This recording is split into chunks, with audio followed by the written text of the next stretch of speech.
Luiz Sérgio Araújo, da SOF. Pergunta. Claramente, após junho de 2013, o governo mudou a política monetária. O povo está conduzindo a política monetária? Eu acho que junho de 2013 foi um acontecimento político da maior importância na história recente do Brasil, mas eu não vejo uma influência direta nisso sobre a política monetária. Acho que a política monetária mudou, sim, o rumo da política monetária mudou, mas não tem a ver necessariamente com junho de 2013. Tem a ver com outras questões, pressões inflacionárias, estruturais, principalmente a questão... tem questões internacionais, quer dizer, o fim do quantitative easing nos Estados Unidos, ou a perspectiva do fim, jogou também as taxas de juros internacionais para cima, e a gente tinha que compensar esse aumento das taxas de juros internacionais sob o risco de ver alguma fuga de capital e ter uma desvalorização cambial no momento em que a inflação já estava pressionada. As pressões inflacionárias que ocorreram, seja por causa da própria desvalorização cambial ou de choques, como por exemplo o choque de alimentos que ocorreu, isso também precisou ser contido, e a política monetária mudou de rumo para conter não só os efeitos sobre o câmbio, mas também a deterioração das expectativas. Então, eu acho que se o povo tivesse conduzindo a política monetária, os juros não estariam em 11, estariam em 3. É a minha opinião. O povo não quer mais juros, ele quer mais crédito, ele quer pagar.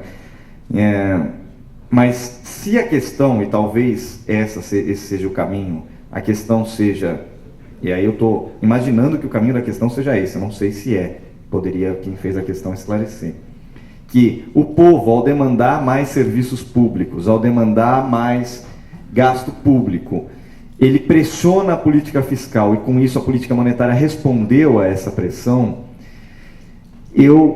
Isso poderia acontecer no longo prazo, eu diria assim, se realmente a política fiscal tivesse respondido, vá responder no longo prazo.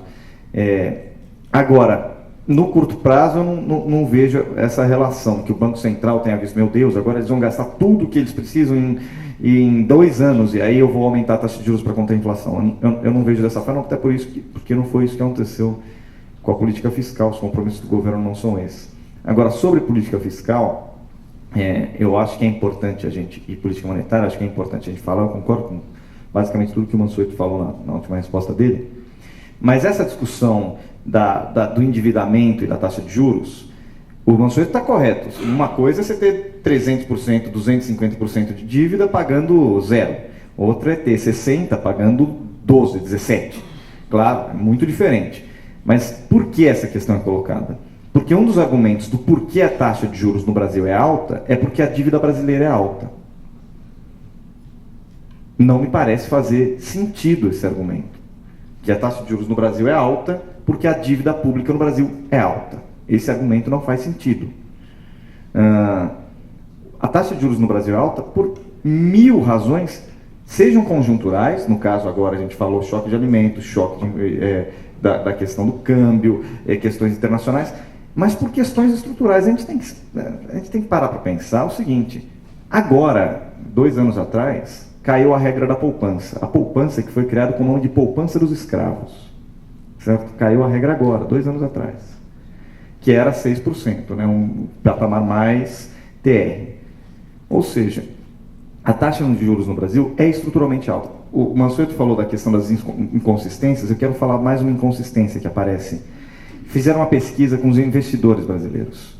O investidor brasileiro é um investidor que exige retornos mais altos, só que não aceita nenhum risco. Nenhum. Ele não aceita tomar risco. Ele quer retornos elevadíssimos sem risco. É o desejo do investidor. Bom, também desejo muitas coisas, mas essa é a realidade. Então, quando você abaixa a taxa de juros, como aconteceu no governo Dilma, que realmente levou para patamares de taxa de juros reais de 1%, 2%, que há muito tempo, muitos e muitos anos, desde a década de 80, se não me engano, a gente não via, o que acontece? O investidor, ele tem uma reação imediata. E veja bem, o investidor é também um industrial. Então, quando você fala assim, desvalorizar câmbio é bom para o industrial, depende. Qual é a composição de custo dele? Quanto ele importa? Se ele importa muito, não é bom para ele. E muitos dos nossos empresários hoje, dos nossos industriais hoje, importam muito. Baixar juros é bom para a indústria? Do ponto de vista teórico reduz o grau de rentabilidade mínimo exigido da economia. Por outro lado, esse industrial é também um investidor financeiro.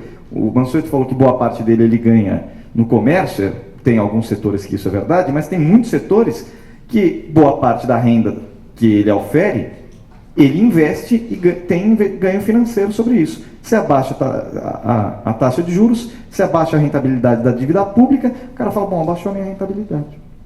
Então tem uma briga também por falar assim, eu não invisto em Brasil se eu não ganhar menos do que isso. Não invisto. E isso é uma característica do investidor nacional. Muitos amigos do mercado financeiro que eu conheço, de grandes corretoras, falam isso. Só os estrangeiros vêm, eles falam, você está me dando 2% de ganho real? Eu vou, porque não tem no mundo lugar para pagar isso. Mas o brasileiro não vai. Não vai. E aí tem uma questão que é sociológica quase. É quase que sociológica. Da mesma forma que muitos brasileiros não aceitam viajar do lado da empregada doméstica dele, no avião, ele não aceita ganhar menos do que 5% real. Não aceita. Aí vem, para finalizar minha resposta, um comentário que eu me lembro de uma amiga da minha avó, que veio me falar, mas eu nunca mais voto nessa presidenta, ela está acabando comigo. Aí eu falo, por quê? Bom, ela agora que abaixou a taxa de juros, meus rendimentos não ganham nada. Com isso, minha filha vai ter que voltar a trabalhar. A filha dela tem 50 anos. Vai ter que voltar a trabalhar. É inaceitável. E ainda por cima, a empregada ganha direito trabalhista, está com salário mínimo de R$800. Pronto, agora acabou, agora é o fim do mundo. Então você vê como um problema também, é um problema sociológico, a gente está discutindo aqui a economia, mas tem uma questão das características da própria sociedade brasileira que dificultam essas transições.